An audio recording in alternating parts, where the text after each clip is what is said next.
Welcome back to the Tide Generator Podcast, Episode 2, User Experience Redefined. In this episode, we're going to talk about the ways that user experience design is already changing in two areas significantly affected by new social distancing guidelines, museums and events. As we reimagine the ways that people will attend events and engage with exhibits through a new hybrid of remote and in-person experiences, our guests will talk about the new ways that technology can enhance the feeling of connection and also ensure safety. Here's a look at what's ahead for events and exhibitions and the many ways that technology will be adding to the experience.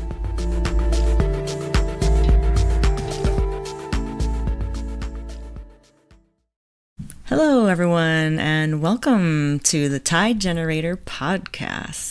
Welcome to Episode 2, User Experience Redefined. Today, we're going to be talking about how right now everything is being rewritten in our expectations for user experience, particularly in the built environment. As we start to think about heading back into the world, attending events, visiting museums, it's really important to think about the way those spaces are changing.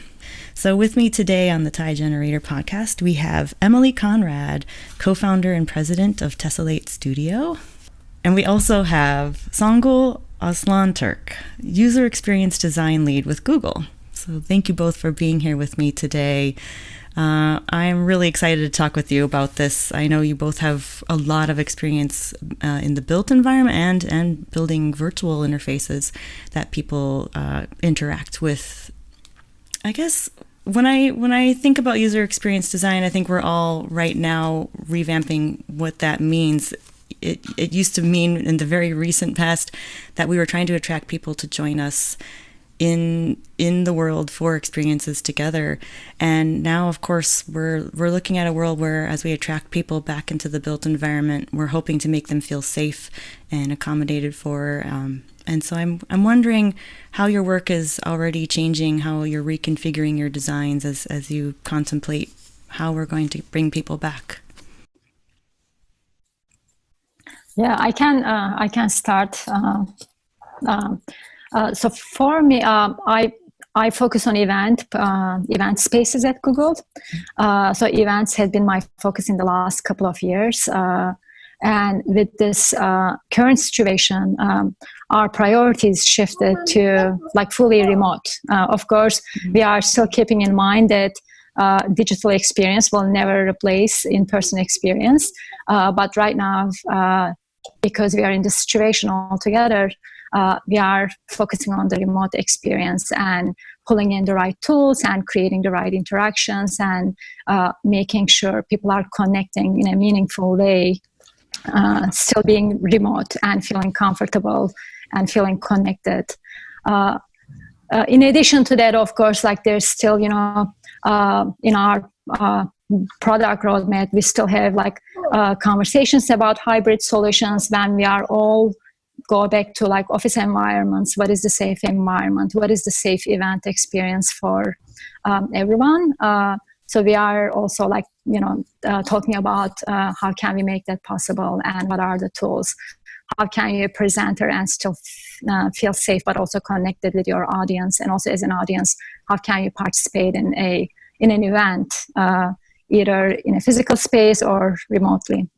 So those are kind of like the priorities and kind of the changes like happening in my day-to-day work-life experience. Okay. Are you already seeing, Emily, are you seeing a change too in the way we're going to be getting back together? Yeah, definitely. I think a lot of things have changed. I think, we're starting to really find the edges of working remote and doing things remotely. And a lot of that, of course, is tying into museum and exhibit design, which is a lot of what we do, as well as workplace strategy and design. And it's interesting because, those are two facets of life where people are, coming together for different reasons. Like a museum, it's an informal learning environment. It's a place to have experiences, and a lot of the technology that are in that exists in museums now, is predominantly, I would say, touchscreen. or a way for the user to interact with it in a way that you either touch it, which is pretty frequent.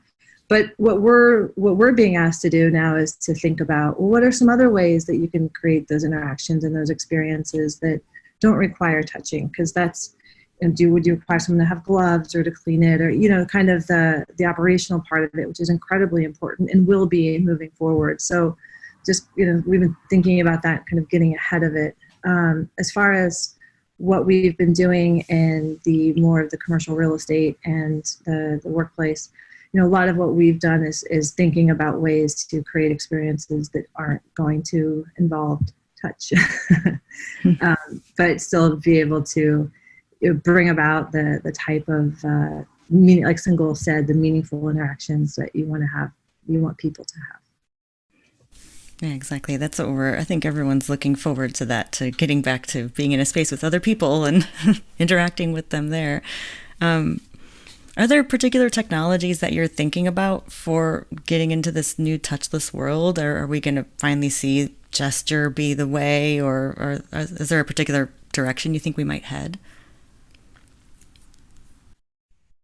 I think that there's a lot of different ways this could go.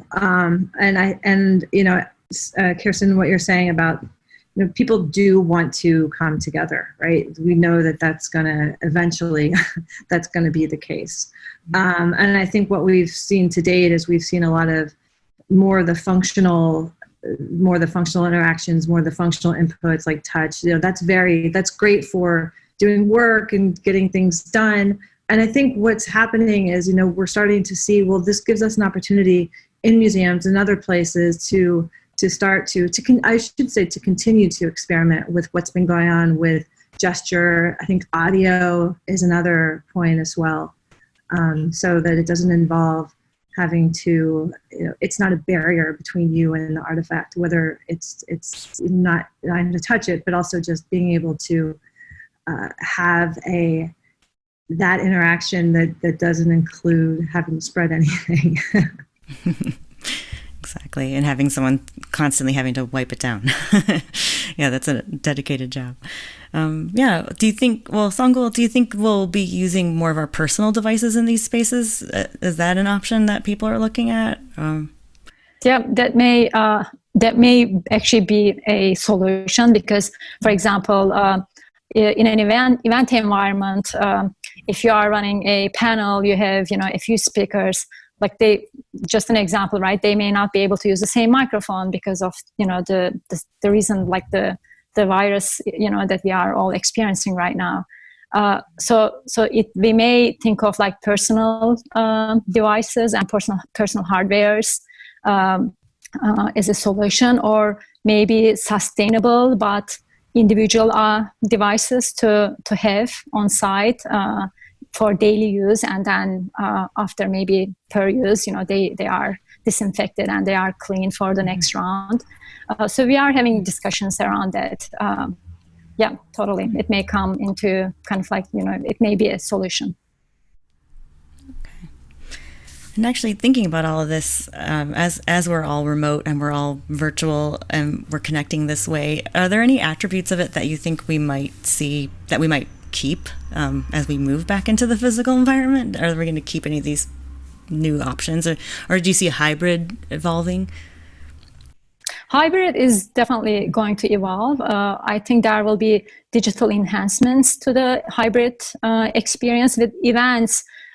So far, like we were all, I think, paying attention to more like in-person experience, because that's kind of like the core reason why why we have events. People want to be together and they want to network and exchange and interact with one another. But now with this situation, it may take some time for people to feel comfortable to be in the physical space. So we may shift our focus to hybrid solutions and maybe enhancing the digital solutions, so people still feel connected even if they are not there in person. Like, for example, there are already some kind of like explorations within our company, like how can we feel in the space with the people that we are meeting. We are meeting with them across from, from different parts of the world. How can we like intuitively, ask a question, or how can our facial expressions can get across, because there may be hundreds of people joining an event and you may not be able to see everybody's faces. So there are already explorations around like what type of features can we bring in, and I think a lot of those solutions will be part of event experiences as well. So that I can say that there will be an enhancement for the digital portion, and in the physical space, safety is going to be the primary focus. Making sure people feel safe to be in the physical space. Yeah. All right. Yeah. And Emily, a lot of the museums out there are doing really creative things to make sure their collections are still available remotely. Are you getting some cool ideas? Yeah, it's been it's been really interesting to see how quickly the industry has responded to that, and I think there's been a lot of great examples of museums that have gone into the virtual world. And I think what's so fascinating is that it's not necessarily kind of one-to-one of just exploring the artifacts in the virtual environment, but thinking about how you can start to even create the environment or engage or arrange or organize. And some of the things that we've been talking about are how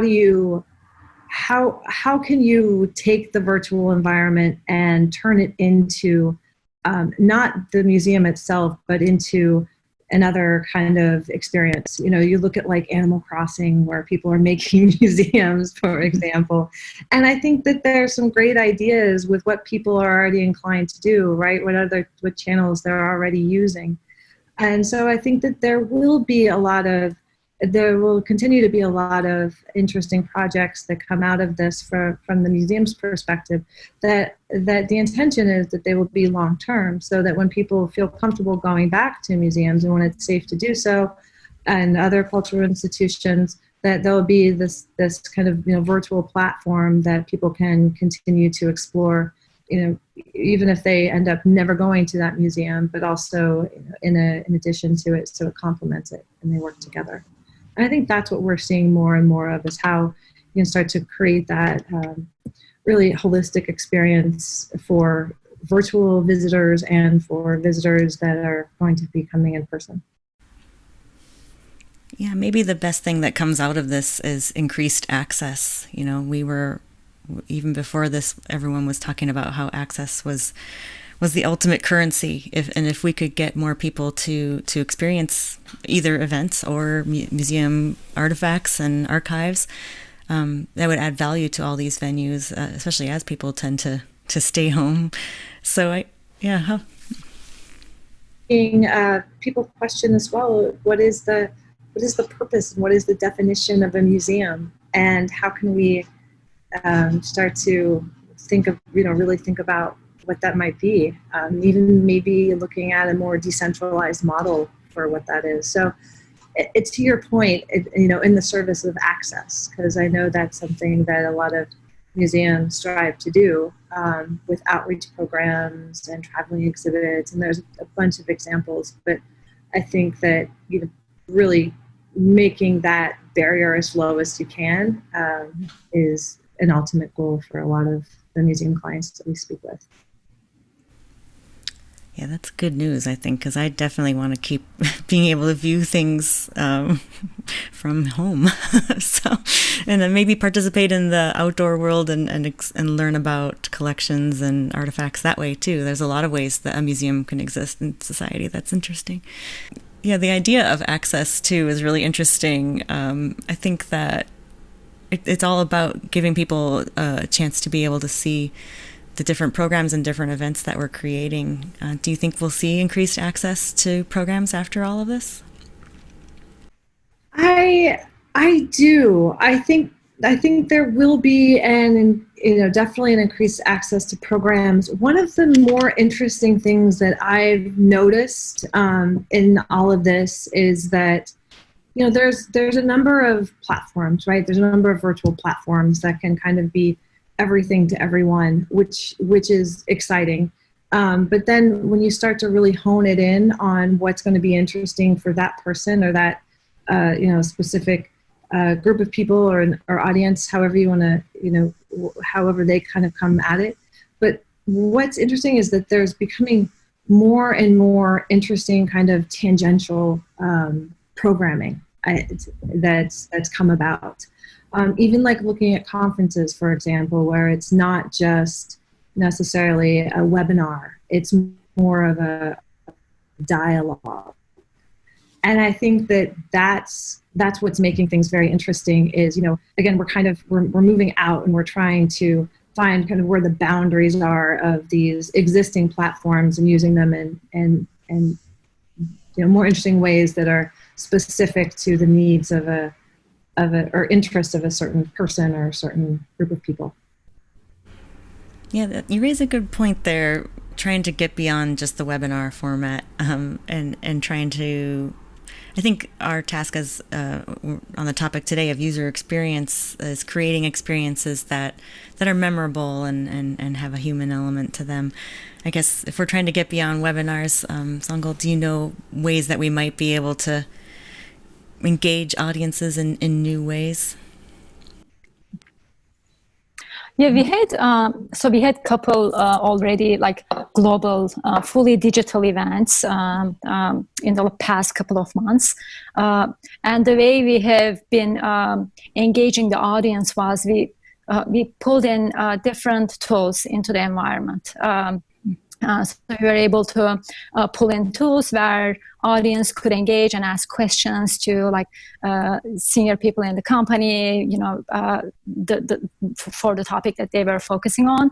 And we also included like simple features like thumbs up, thumbs down, or like raise hand, like some of the features you see already like in, some of the common tools that we use, like we are all using like in Zoom and other tools. So we were able to kind of like engage people through very quick and simple solutions during this time.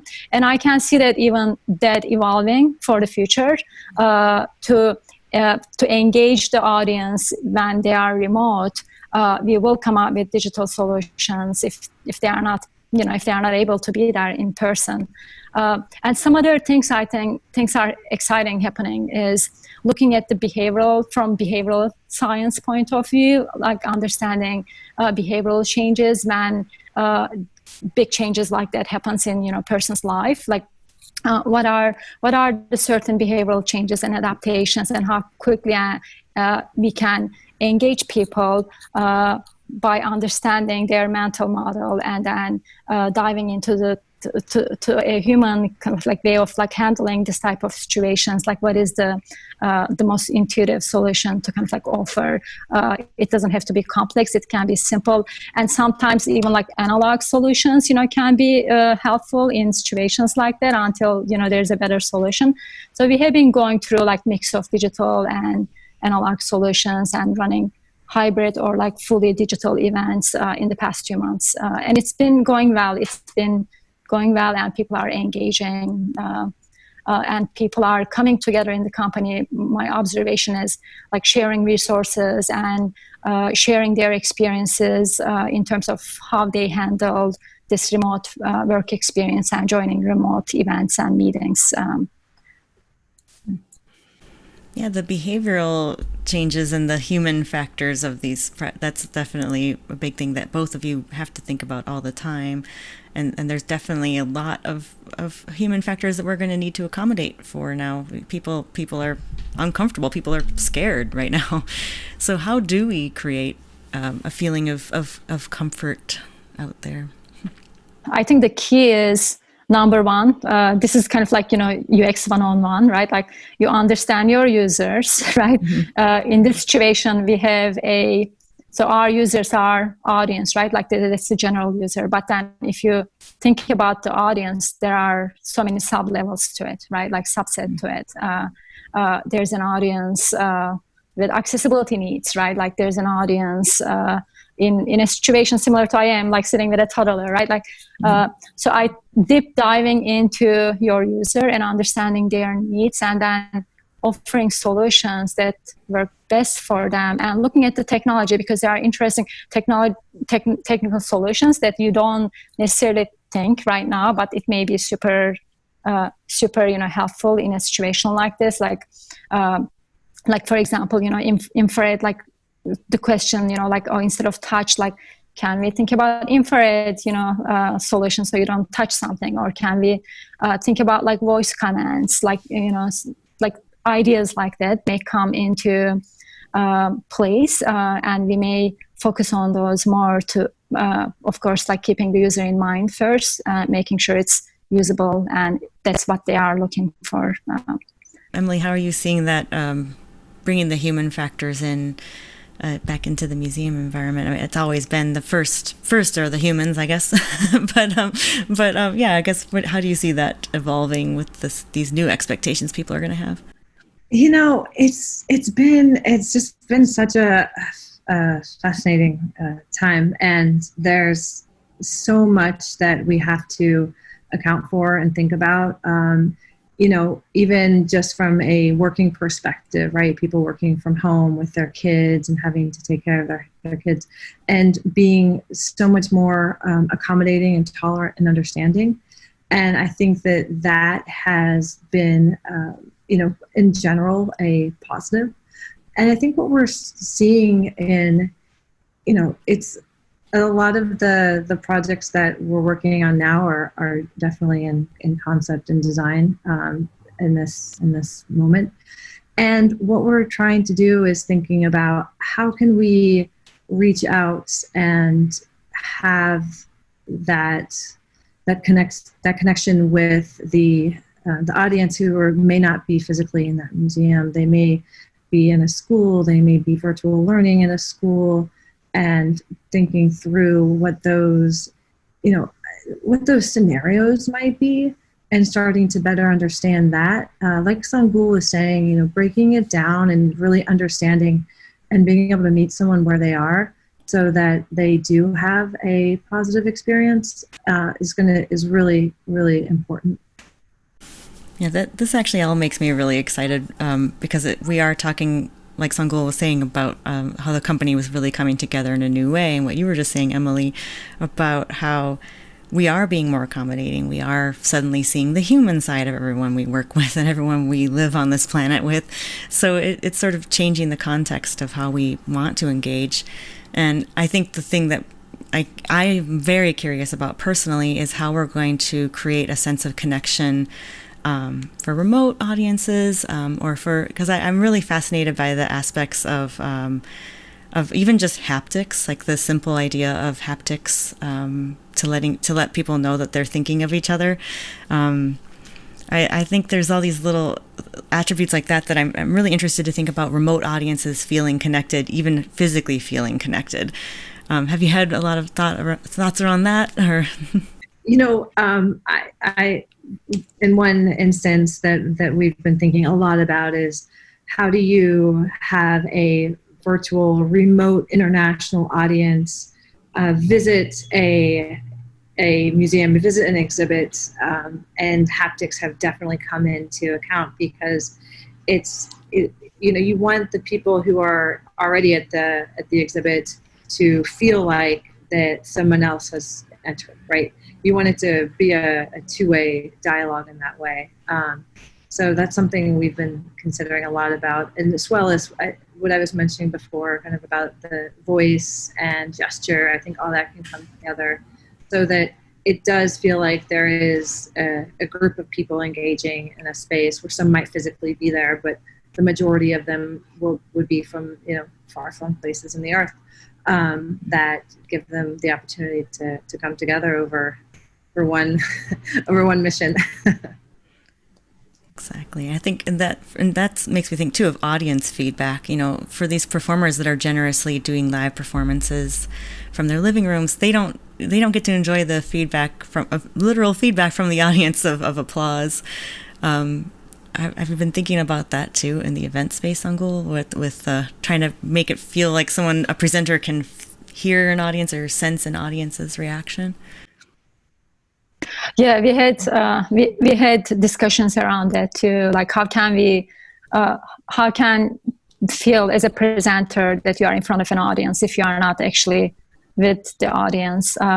So we were looking into different solutions, maybe pulling into so when you join a remote event, right, like you have faces of people, maybe like thinking of like creative solutions of like pulling all these audience members into the event room that you are presenting as a presenter, so you could just like look around and still see those faces, and adding features so that you know who is commenting on your talk or who wants to ask questions, but thinking about kind of like engaging, almost like a wrapping you in an audience environment, but you are actually the only person in there physically and everyone else is like remote.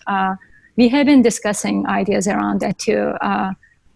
So it may be possible that, you know, we will come up with very close to futuristic, you know, like experiences that you see sometimes like in movies, right? Like that you have like completely, you know, 360-degree experience around you. People are around you, and you're engaging and looking and turning and presenting. So we may be able to create experiences similar to that. Maybe we'll finally be able to eliminate stage fright. Because if you're alone in a room with an audience on screens, maybe you'll feel really comfortable. I mean, maybe it's a good thing for some performers.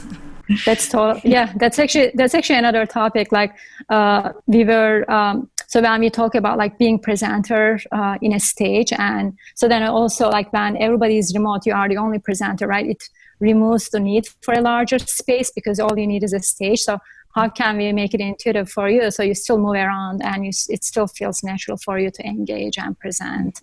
And if you have to, if it's hybrid, right? If there are some people in the room, if you have to wear a mask, like how can we, like for accessibility reasons or like, you know, different, you know, audience members may just want to look at your facial expressions.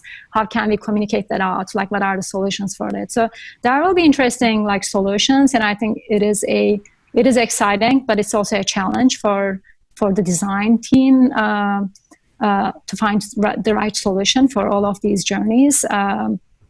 As Emily said, it's really like deep diving into each journey, going through it, and then creating the right solution. Maybe not one solution, but right solution for the person. Mm-hmm. And it's interesting. One of the things that I found, I was teaching at NYU this past semester, and you know the classes, of course, went virtual in early March.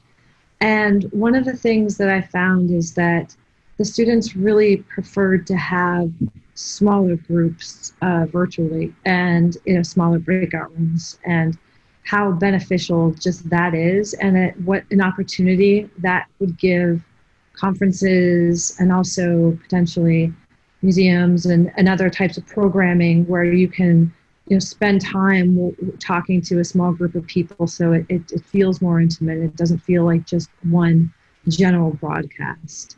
And it seems to me that was so well received, you know, in so many disciplines and so many fields that I've been kind of going in and out of, that one of the things that I think is going to happen in the future is that will become more, maybe even more normal when it comes to conferences and webinars, but definitely for education. And so I don't know if that's something you've experienced with events, or if you could do something, you know, smaller, like the backstage. Right. Yeah, totally. No, that's we have been actually, that's been the major kind of like the research topic for us, not necessarily for classroom situations, but we have been focusing on like what makes an event and what makes a meeting. So a meeting is like smaller group, very similar to, right, like classroom situations. There's more interaction, and if it's smaller, the engagement level may be higher depending on the topic and depending on the presenters or like whoever is leading the meeting. And event is mainly like larger, like that's what comes to mind when you go through like research studies. Like when you ask what is an event, people usually say, okay, it's larger, there's usually one presenter, audience is passive, like they're in listening mode, like one-way communication. Yeah. But because of this COVID-19 situation, maybe the meaning of event will change, right? Like maybe smaller event experiences will be more meaningful, and the structure and nature of events may be very different as an outcome of this experience that we all go through. Yeah. Because I wonder if people are kind of getting tired of being talked to a lot by an expert or whomever, and really want to. Of course, people want to join in the conversation. That's nothing new, and participating, which is all great, and really finding out ways for that to happen in the virtual, since what's likely going to happen at least in the near future is having that hybrid. So allowing for that participation, that involvement, thinking about museums and exhibits, but also thinking about education as well, and potentially events. Yep, totally. I think one other interesting thing we discovered when we were going through some research studies is some people, some audience members want to interact. And then some people actually like being just the listener, in the listener mode. So like whatever solutions we come up with, we still need to, consider, okay, some people actually they just want to listen. They just want to be in the background. and others, want to interact. So when we think through solutions, and when we read, like when meaning of event is redefined, going through this experience, I think we will still have some of those, sub-journeys that we need to consider. Mm-hmm. Well, this all might be really good news for our audience. The Avixa audience might be really interested to hear all this, because it sounds to me like as we move into these new spaces, and maybe we evolve past people just being talked to in a passive audience setting, there might be more opportunities for cool technological, interventions. There might be more of an excuse to use all of your coolest techno tools to make people feel like they're participating or sitting back if they want to, So that sounds like good news. Cool. Well, maybe, and just wrapping up and looking toward the future, I want to ask you both, what of all the things that you're now starting to see and the things we just talked about, what are you most excited about? What gives you hope as we move forward?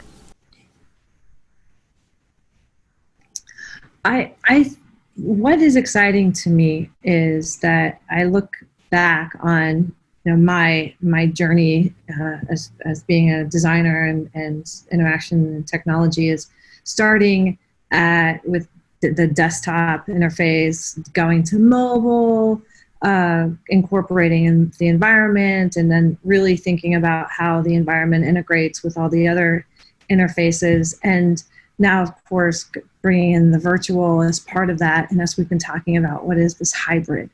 And to me, I'm really fascinated by that because, again, I think that we're in a spot where there's going to be new models. There's going to be new ways of doing things. And I think that this is a great time for people to push those boundaries even further and start to figure out what is that next step. And I'm excited to be here for it and to be a part of it. Cool. Yeah, I'm excited about the future of solutions, connecting people overall, hybrid solutions or like fully remote solutions. How can we remove ourselves from like the typical way of doing it, but then what is the future and what is the interesting and creative way of enabling some of the technologies and some of the knowledge that we all know. I'm excited about that. I'm excited about the future possibilities as well. There's a lot to think about and a lot of excitement ahead. So thank you. Thank you again for joining me. And yeah, look to the future. Thank you. Thank you. Thanks for listening to the Tide Generator podcast, produced by Avixa. Look for more episodes on Anchor and Spotify, and we'll see you next time.